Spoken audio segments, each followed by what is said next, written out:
Bonjour guys! So another day, another vlog with me and my hubby.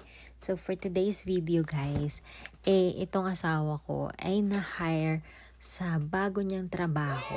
And of course, before siya aalis, meron po tayong date. Yes, yobot time tayo ngayon. And which is ang aming favorite restaurant, Sammy Dumplings. Yes.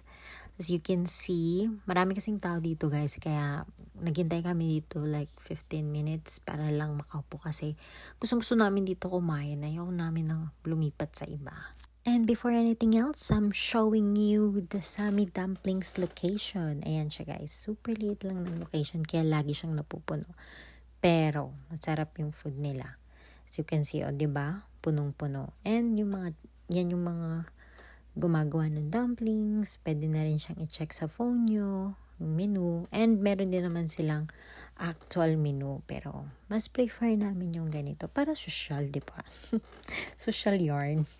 So, ayan na, pumipili na kami, pero usually, ang lagi naming in-order dito is yung pork dumplings lang naman, either fried or steamed dumplings. So, yung husband ko gusto niya i-try yung iba, pero ewan ko ba? Parang gusto lang rin talaga namin itong dumplings lang.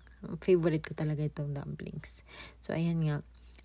Nagdi-discuss pa kami kung anong gusto namin ko kainin dito. Pero in the end, guys. Ayan guys, dumpling lang yung na-order namin. Yung steam at saka fried. Pero iwan ko ba itong asawa ko? Hindi pa rin mapakali. Gusto pa rin mag-order ng iba. Ayan, trinay niya ulit iscan. Ewan ko ba dyan? Gulo-gulo. Pero ayan, so gusto niya pa kasi mag-order ng iba, pero ako okay na ako sa steam and fried dumplings. So ayan yung mga gumagawa ng dumplings, 'di ba? Mga Chinese din. Pero which is masarap talaga yung food nila dito, guys. So ayan, tingin pa siya nung mga sa picture, pero hindi naman siya familiar diyan. Gusto niya lang yung dumplings. So ayan na nga, after naming mag-order, ito naman ang asawa ko yung pag-cute yarn. Ay, so syempre, hindi pa patalo tayo, magpapaganda rin tayo. Pretty tayo niyan. Yan, habang naghihintay ng food. Pero wala naman. Hindi naman maganda. Char.